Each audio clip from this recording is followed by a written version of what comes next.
Bon, ici Guillemette pour Amaorire. J'accompagne les femmes qui ont envie de se réconcilier avec leur corps, de s'en faire un allié. La semaine dernière, j'ai parlé de ménopause à la radio. La semaine d'encore avant, je vous en parlais en direct sur ce live. C'était quoi cette idée de ma proposition d'analyse de la ménopause? C'était l'idée du conflit entre nos polarités féminines et masculines. Aujourd'hui, j'avais envie d'aborder avec vous un autre conflit, celui entre soi et l'extérieur, l'environnement en fait, les autres. Alors, qu'est-ce qui vous sépare des autres? Qu'est-ce qui fait barrière? Votre peau. Alors, un conflit avec l'extérieur peut s'exprimer sous différentes formes. Des maladies de peau, des boutons. Mais un de ces troubles bien connus pour des adultes comme pour des enfants, c'est l'eczéma. Et on parlera aussi de son cousin, le psoriasis. On va voir ensemble pourquoi ces troubles s'imposent en barrière pour nous protéger. Je vois que vous êtes connectés. Bonjour Sabine, bonjour Noussaïba. Alors l'eczéma, on est d'accord que c'est une infection de la peau. Ça correspond à des zones rouges qui peuvent apparaître chez l'adulte comme chez l'enfant. Ça peut gratter, ça peut suinter. Il peut y avoir des eczémas secs, il peut y avoir des eczémas qui coulent. Aujourd'hui, on sait que près de 70% des causes de l'eczéma sont liées à des causes inconnues, on va dire. Quand elles sont définies comme telles, c'est qu'elles sont considérées comme psychologiques ou qu'on n'a pas encore l'explication physiologique pour expliquer ça. Bon, en tout cas, qu'est-ce que ça veut dire, cette histoire d'eczéma, quel que soit l'âge, cette agression, cette réaction de notre barrière vis-à-vis de l'extérieur, vis-à-vis du monde qui nous entoure, l'écho, si on devait retenir qu'un seul mot, ce serait le mot séparation. J'ai vécu une situation, une séparation hyper intense. Ça peut même remonter au moment où on était dans le ventre de nos mères. Hein. Vraiment, on sait aujourd'hui tout l'impact que peut avoir la grossesse sur l'enfant né. Donc, il y a cette histoire de séparation, de difficulté d'acclimatation, de difficulté d'acceptation du changement. C'est cette impression d'avoir aucun pouvoir sur sa vie. Alors ça, ce serait le mot-clé pour parler de l'eczéma, pour comprendre le message de l'eczéma. Après, effectivement, on peut l'affiner, encore une fois. Alors, on peut l'affiner. Une deuxième option, un deuxième lampadaire à la croisée des chemins pour réfléchir à ce que peut être l'eczéma pour vous, ce serait lié à votre ambivalence par rapport au toucher. Hein. J'ai besoin d'être touchée, d'être câlinée, mais en même temps, ça me fait peur. Ce serait la deuxième option. La troisième option, ça pourrait être un repli sur soi, en fait, qui me contrarie hein, en tant que tel, hein, qui vous contrarie, qui vous provoque beaucoup de frustration.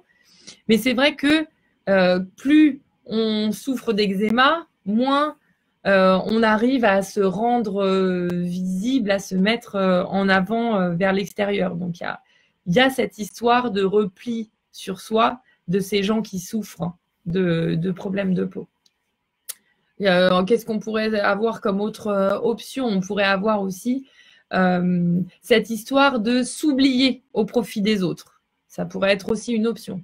Pourquoi j'ai de l'eczéma? Parce que j'éprouve de la difficulté à être moi. J'éprouve de la difficulté à faire passer mes besoins avant ceux des autres. Donc, pour cette raison, je peux faire de l'eczéma. Si je tire le fil de cette histoire, de cette option, de cette hypothèse de s'oublier au profit des autres, en fait, je peux tirer l'hypothèse d'être en difficulté d'être moi-même au milieu des autres. Ça pourrait être aussi une explication de mon eczéma. Une autre explication, ça pourrait être l'anxiété par rapport au futur, qui provoque chez moi du désespoir, de la colère. Une autre encore, ça pourrait être la peur du rejet, qui rejaillit encore et encore. Alors pourquoi cette histoire d'eczéma, elle est importante pour moi? Pourquoi j'ai souhaité vous en parler aujourd'hui? Parce que si vous suivez un petit peu ce que je fais et comment Amaorire a grandi, ce qui s'est passé pour moi, c'est que mon troisième bébé est né avec des problèmes de santé et notamment une maladie de peau qui a provoqué énormément d'eczéma. Enfin, c'était plus compliqué que ça, mais en tout cas, visiblement, au départ, il y avait sur ce nourrisson de 2 mois énormément de plaques d'eczéma, mais à un point qui le montrait comme étant un grand brûlé et puis avec un pronostic vital engagé. Donc l'enjeu n'était pas le même, mais en fait, au niveau du message envoyé, il y avait quelque chose de très lié à être soi parmi les autres. Et pour comprendre ce qui se passait pour mon petit, parce que l'eczéma ne faisait pas partie de notre bagage familial, c'était le troisième bébé et pour autant, c'était la première fois qu'on se retrouvait face à de l'eczéma. Je suis allée travailler en mémoire cellulaire pour essayer de comprendre. C'est ce qui m'a lancée dans ce domaine-là. Parce que les médecins, et même s'il était pris en charge de manière allopathique, les médecins disaient que 70% des raisons de sa maladie étaient inconnues ou sans doute liées à la mère. Vous avez sans doute beaucoup entendu ça quand il s'agit des problèmes d'eczéma. Et bon, moi, j'avais envie de comprendre. Et en fait, le message, il n'était pas pour mon petit de 2 mois. Le message, il était vraiment pour moi. Il était sur cette question de ma place parmi les autres. Sauf que moi, j'avais sans doute pas entendu tous les signes, tous les messages qui m'avaient été envoyés auparavant pour m'informer que la vie que j'avais choisie s'écartait finalement beaucoup trop de mon être intérieur, de mes besoins fondamentaux. Et il a fallu que le message passe par mon fils pour que je fasse sauter les conditionnements dans lesquels je m'étais enfermée, les croyances qui m'empêchaient de me réaliser, pour enfin devenir moi. Donc aujourd'hui, je peux dire un grand merci à mon fils et à sa maladie, parce que mon fils va très bien. Ça, c'est un facteur non négligeable de réussite. Mais ce message a été finalement, avec le recul, même s'il a été envoyé avec énormément de violence, énormément de souffrance, pour moi, mère, pour mon couple, pour les frères et sœurs aînés de mon fils et sans doute pour mon bébé aussi. Aujourd'hui, je peux dire merci parce que c'est grâce à cette violente maladie de peau que j'ai pu revenir vers moi-même et créer la vie qui me ressemble le plus, notamment avec Amaorire et les accompagnements que je propose aujourd'hui. Voilà pourquoi cette histoire d'eczéma comme invitation à réfléchir à la manière dont vous vous exprimez, pas de manière orale, hein, mais dans votre expression de vie, dans les choix que vous faites. Est-ce que vous êtes loin de vos rêves ou pas? Qu'est-ce qui vous empêche de vous réaliser? Alors, on est bien d'accord que l'eczéma, elle peut être déclenchée soit par un contact extérieur, avec de la lessive, avec une matière, quelque chose qui réagit comme une allergie, soit en interne, même avec l'alimentation. Et en fait, on retrouve là une hypothèse de décodage supplémentaire, comme on a pu le voir dans le précédent live sur les allergies. Parfois, l'eczéma est génétique. Et là, on parle de terrain atopique. Mais dans ce cas-là, un travail en psychogénéalogie est intéressant ou un travail en mémoire cellulaire, comme celui que je propose ou celui que j'ai fait moi. Alors, que la question à se poser, c'est vraiment celle-ci, c'est pour vous, le contact, c'est égal à quoi? C'est pour que le corps vienne à s'exprimer ainsi, il y a sans doute un événement choc lié à une des hypothèses que j'ai citées. Et parfois, le mettre en lumière suffit à mettre fin aux symptômes. Hein. Le corps a transmis son message, a informé ce qui devait être enfin réglé. Alors, n'oubliez pas, clairement, que le choc originel, il n'est pas toujours celui qui nous apparaît en premier. Hein. La même émotion, elle peut être envoyée encore et encore. Il y a des techniques pour identifier le choc et ce qui permet de ne pas se perdre dans votre mental ou dans des années, des dizaines d'années de psychothérapie. Donc, en ce qui concerne l'eczéma, je reviens au sujet parce que je m'égare un peu, on est sur l'histoire de la séparation. Alors, en ce qui concerne le psoriasis, on y ajoute la notion d'agression. Les plaques, elles se ressemblent. Celles du psoriasis, elles sont plus délimitées avec des bords comme des taches bien rondes.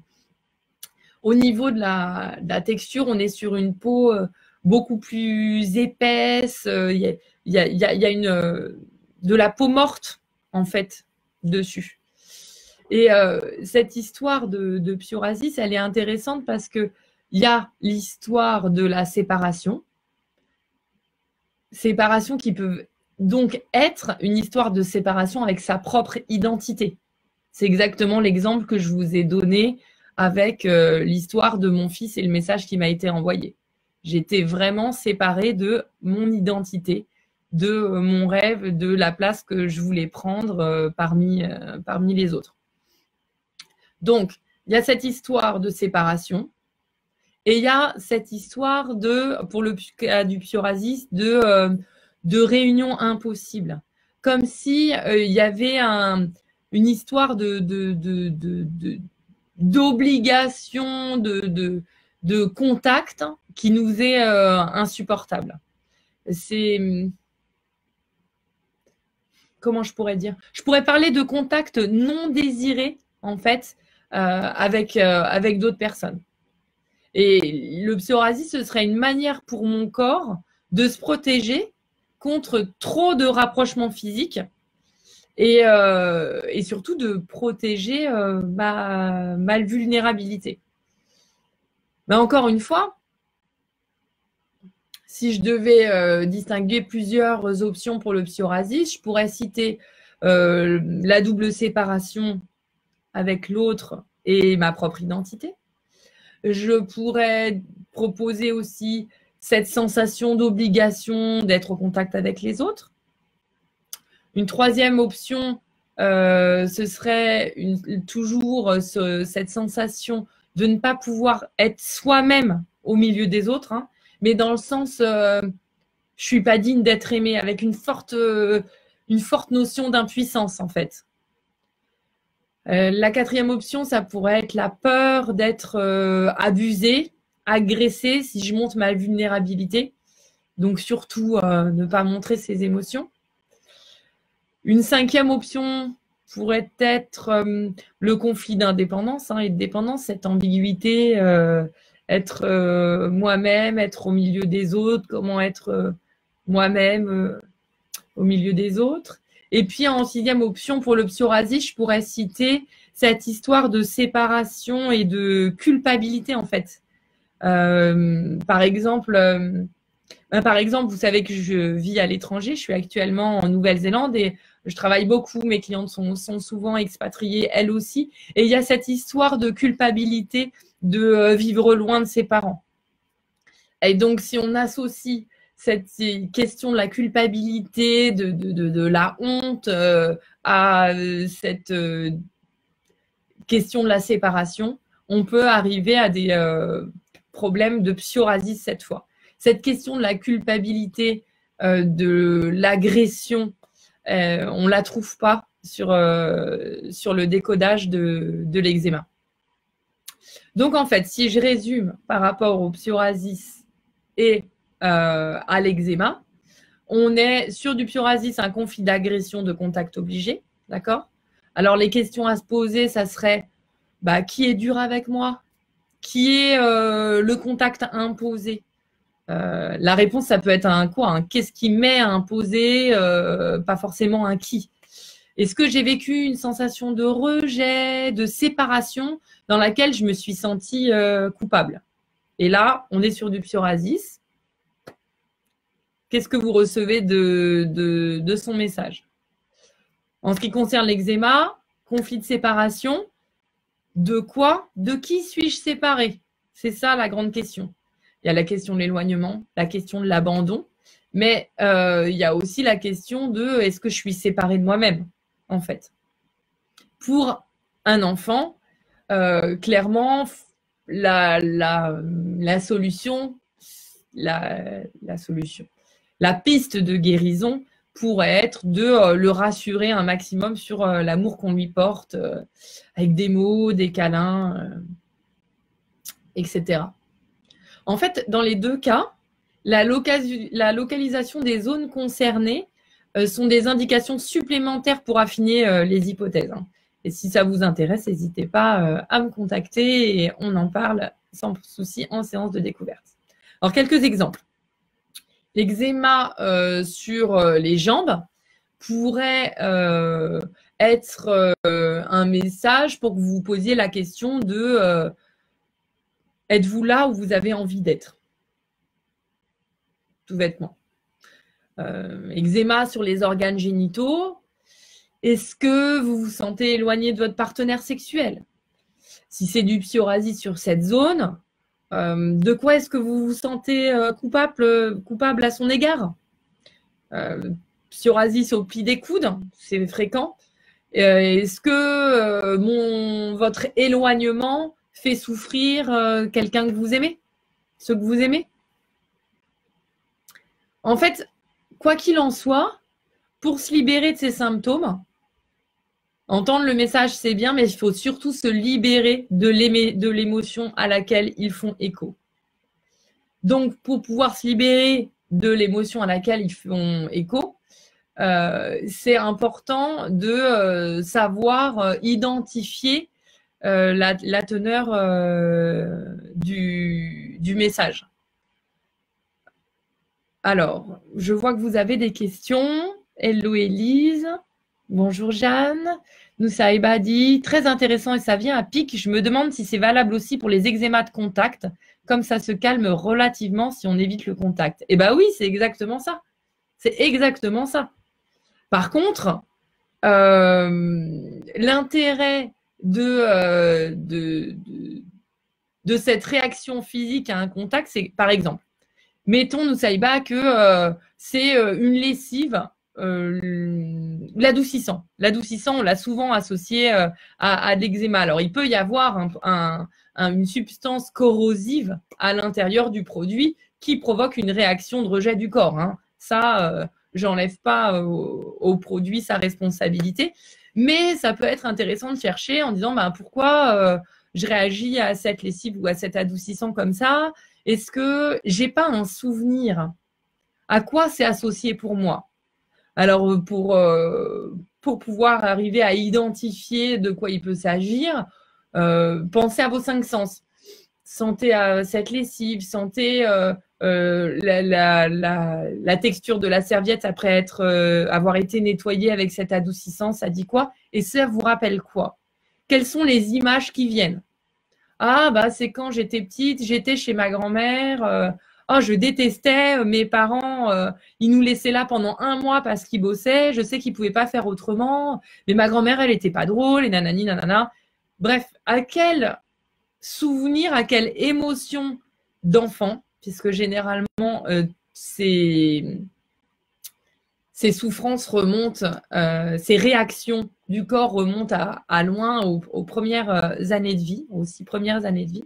Enfin, ça peut venir plus tard. Hein. Ça peut être un contact qui va vous rappeler un partenaire quand vous étiez jeune adulte qui vous a quitté salement et conclusion, quand vous vous retrouvez dans une situation similaire, il y a cette histoire de barrière de protection qui remonte. pour être sûr de ne pas avoir à revivre ce chagrin.